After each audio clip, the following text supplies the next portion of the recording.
प्रिय छात्रों, नमस्कार।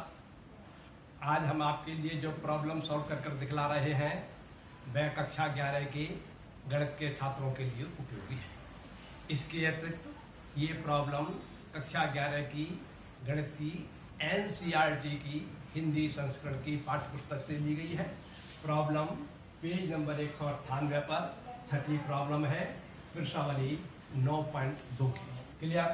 तो आज की प्रॉब्लम है, यदि समानांतर श्रेणी 25, 22, 19 डैश डैश डैश के कुछ पदों का योग 116 है तो अंतिम पद ज्ञात कीजिए। क्लियर?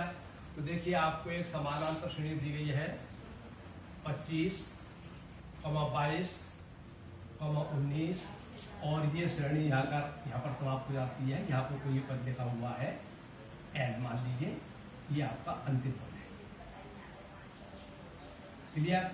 तो यहां से यहां तक जब इन सब पदों को जोड़ा गया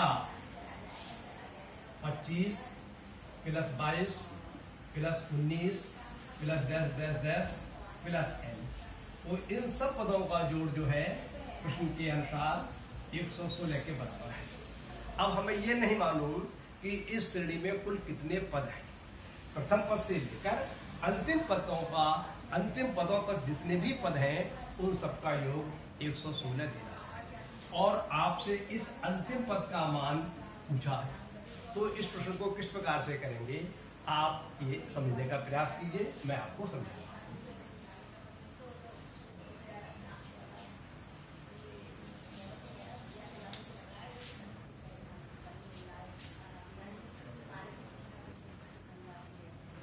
दी गई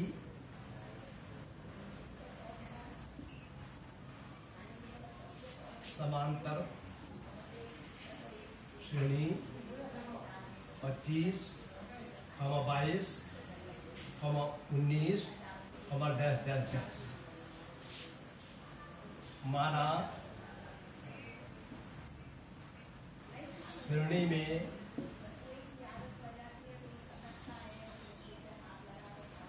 कुल n पद है। तो हमने मान लिया इस श्रेणी में कुल n पद है। तब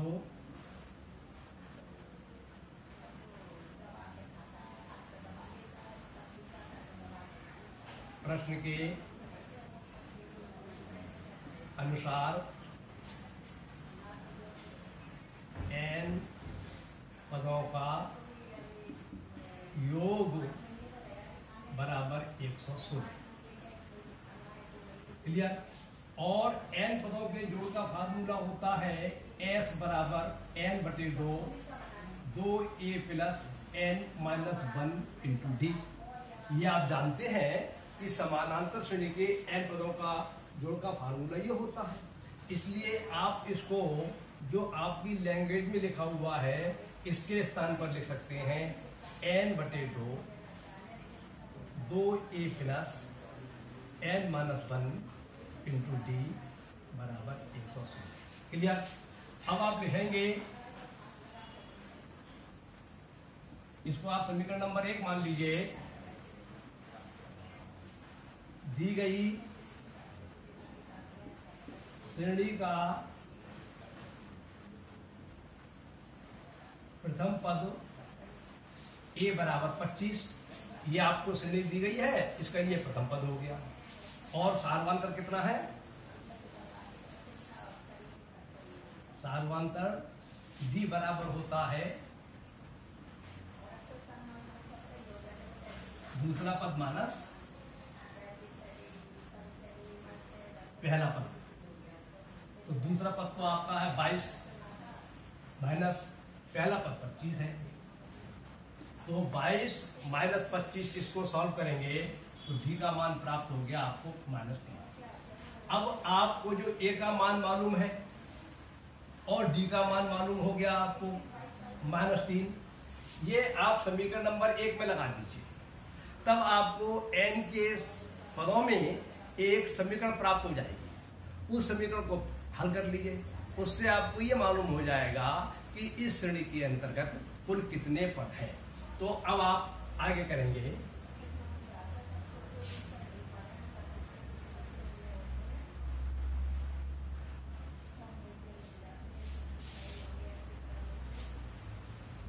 ए तथा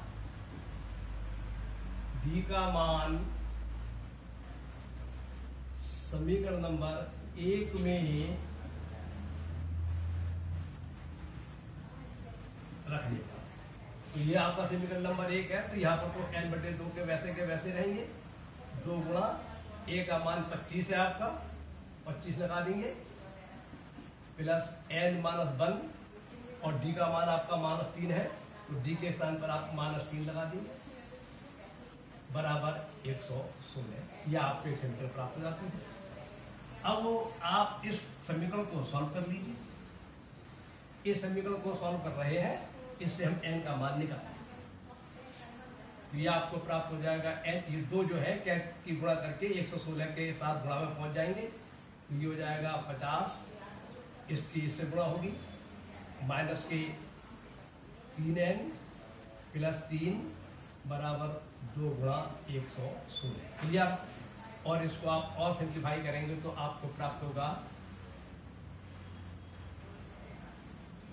n into 53n 53 I am sorry 53 50 ये और 3 ये 53 n into 53 minus 3n bracket बंद बराबर 232। क्लियर। अब आप इसकी n से गुणा करेंगे तो आपको फल प्राप्त होगा 53n माइनस 3n स्क्वायर बराबर 232।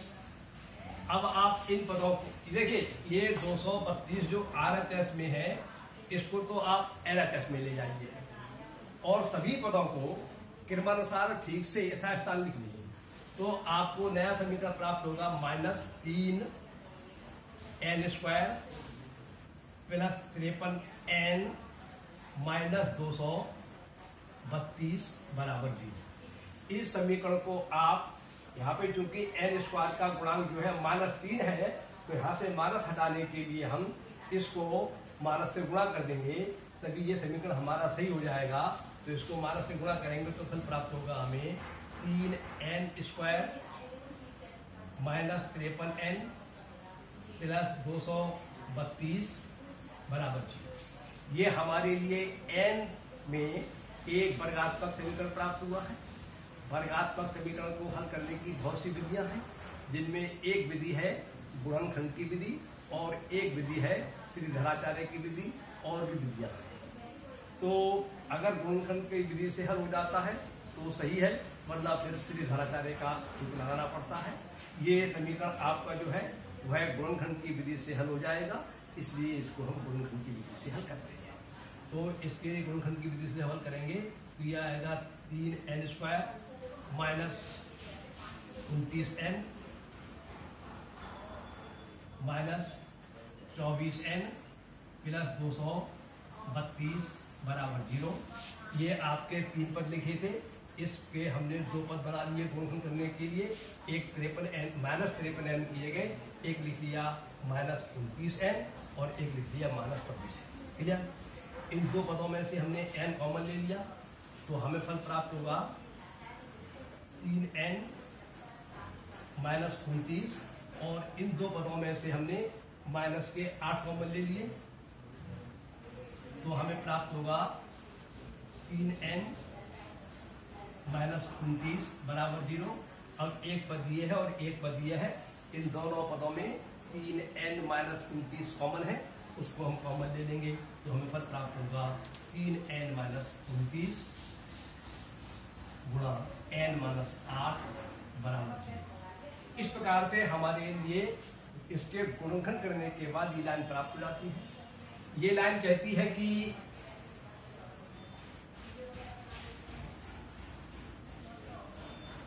तीन एन माइनस 29 और n माइनस 8 की गुणा जो है वो 0 के बराबर आ रही है।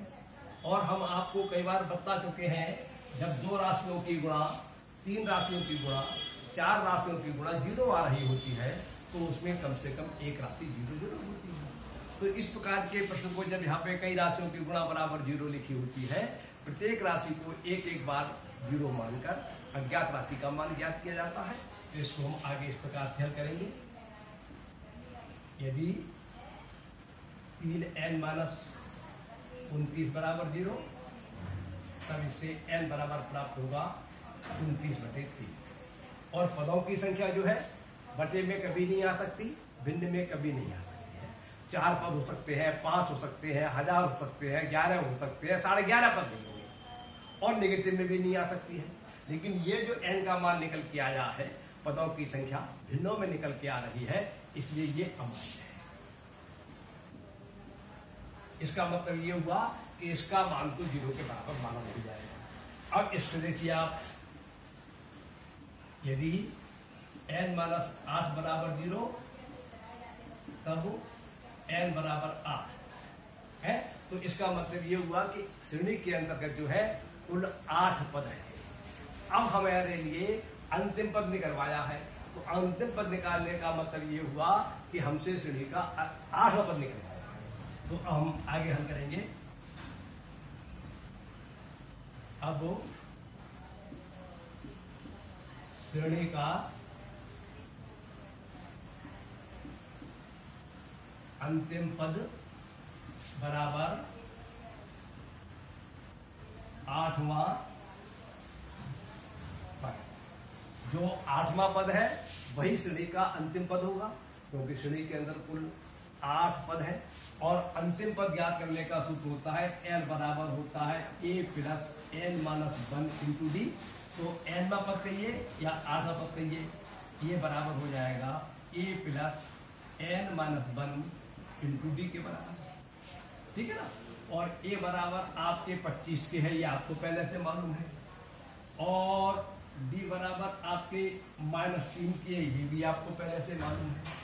और n बराबर आपके 8 के हैं। तो इन तीनों राशियों का मान RHS में इस व्यंजक में लगा दीजिए, तभी आपको ज्ञात हो जाएगा कि श्रेणी का अंतिम पद कितना है। तो हम मान लगा रहे हैं 25 प्लस ब्रैकेट 8 माइनस 1 ब्रैकेट बंद, -3 ब्रैकेट में लिख जाएंगे। ये 25 आ जाएगा, इसको सॉल्व करेंगे 7 आ जाएगा, और -3 गुणा में ये आ जाएंगे। इसको और आगे सॉल्व करेंगे तो 25 -21 और सॉल्व करेंगे 4। अर्थात श्रेणी का अंतिम पद जो है उसका मान 4 है। इस प्रकार से ये प्रश्न हल हो जाता है। आप प्रश्नों को सीखिए, सूत्रों को जानकारी करिए, याद करिए, सूत्रों को आप अधिक से अधिक स्पष्ट कीजिए। आप प्रश्नों को रटे नहीं। ये आवश्यक नहीं है कि जिस लाइन को मैंने पहले लिखा उसको आप पहले लिखें, या जिसको मैंने बाद में लिखा उसको आप अपनी सुविधा के अनुसार अपने ज्ञान के आधार पर लाइनों को आगे पीछे करिए, भाषा को बदलिए, अपने आप प्रश्नों को हल करने का अभ्यास कीजिए। बस प्रश्न का कायदा हल करने का सही होना चाहिए। आज की बात पूरी होती है। आज का प्रश्न पूरा हो गया। नमस्कार, धन्यवाद।